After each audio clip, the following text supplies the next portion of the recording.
এখানে একটা super fluffy বল chocolate cake recipe share করছি।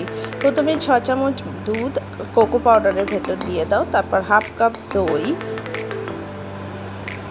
হাফ কাপ সুগার, 6 টেবিল চামচ মতো অয়েল দাও, দিয়ে ব্যাটারটা রেডি করে নাও। এর সাথে 3/4 কাপ ময়দা, হাফ চামচ বেকিং পাউডার, হাফ চামচ বেকিং সোডা দিয়ে ব্যাটারটা রেডি করে নাও। এরপর এখানে একটা ইডলি প্যান ইউজ করা হয়েছে বল শেপের জন্য। দেখো কি সহজেই ফ্লাফি বল কেকটা রেডি হয়ে গেল। এরপর একটু চকলেট গার্নিশ করে এটা সার্ভ করো।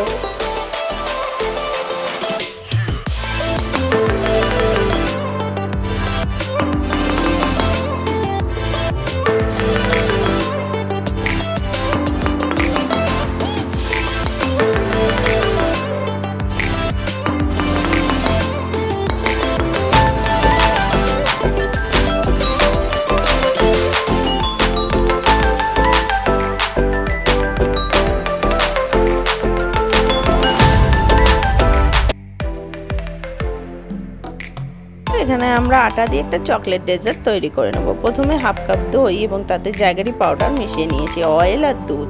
তোমরা চাইলে চিনির ব্যবহার করতে পারো। এর সাথে হাফ কাপ আটা এবং হাফ কাপ কোকো পাউডার, সাথে 1 চামচ মতো বেকিং পাউডার মিশিয়ে নাও।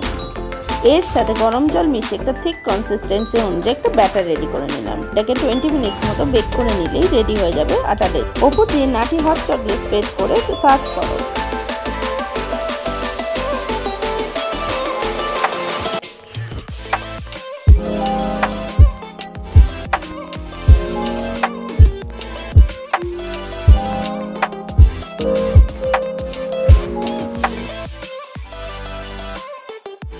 দেখো বন্ধুরা, এখানে সহজেই আমরা বারবান বিস্কুট দিয়ে একটা চকলেট কুকিজের রেসিপি দেখে নেব। প্রথমে বারবান বিস্কুটগুলোকে ক্রাশ করে নাও। এরপর প্রয়োজন মতো দুধ মিশিয়ে একটা স্মুথ কনসিস্টেন্সি অনুযায়ী একটা ব্যাটার রেডি করো। এতে হাফ চামচ বেকিং সোডা মিশিয়ে নাও। এরপর একটা ইডলি প্যান অয়েল ব্রাশ করে রেডি। এরপর ব্যাটারটা হাফ ফিল করো, তারপর চকলেট বাইটসের ভেতরে বসিয়ে দাও। তোমরা চাইলে হোয়াইট চকলেট বাইটসও ইউজ করতে পারো।